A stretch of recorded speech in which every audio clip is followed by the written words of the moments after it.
All right, how's it going, everybody? Today we'll be talking about biases in politics. So I'll start out with what a bias is. Oh, yeah, biases in politics. So what a bias is a prejudice in favor of or against one thing, person, or group compared with another, usually in a way considered to be unfair. So everyone holds these biases, but some are more egregious than other.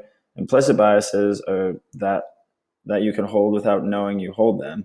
Many people hold biases when it comes to the realms of politics and voting for candidates. So the gender gap in American politics, it's no secret that there is a glaring gender gap in American politics.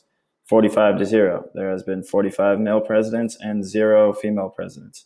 Although women make up about 51% of the US population, women make up about 25% of the Senate and 23% of the House. So why this gap exists? A lot of political scientists have done a lot of research to find out why it exists, and they've come up with a lack of political gender quotas like other countries, lack of political efficacy and engagement for women in politics, implicit or non-implicit biases against women in politics, and essentially there's too many people who believe men are better fit to run the country than women. My research design. My research design intends to find out if young men attending Arizona State University really do hold these biases. I wanted to find out if young college-educated men still held such biases or if it was becoming a thing of the past. My hypothesis and theory, I hypothesized that the results from the study will show that the male bias will still hold unfavorable opinions about prospective female candidates and current female politicians. I had theorized that America's systematic sexism and traditional gender roles will still have a stronghold on people's biases, whether they are implicit or not. So my method for testing this hypothesis was to survey a random sample of 50 college students about gender and politics.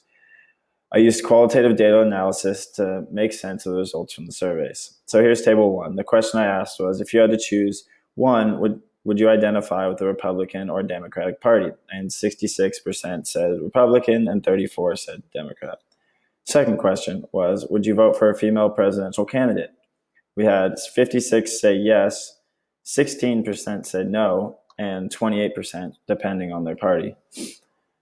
Third question, do you believe men are better fit to run the country than women? And we had 54% say it depends on the candidate's morals and political beliefs, which should be everyone's answer, to be honest.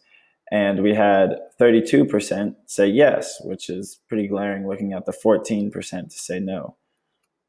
And table four, I had them rank these candidates from 1 to 5, 5 being the best fit to run the United States and 1 being unfit to run the United States. And basically what we found was the people liked men more than women to run the United States, like by far Donald Trump with the highest average, and then followed by Mitt Romney, Pete Buttigieg, and Joe Biden, and with the Democratic women coming in by far the last with Kamala Harris and Elizabeth Warren. Conclusion. So in conclusion, I found that the majority of the sample population held unfavorable biases towards women in politics. Although not everyone showed biases, the majority held either implicit or non-implicit biases against women in politics. And a large reason for the current gender gap in American politics is this. Thank you. That is my presentation. Oh, and references.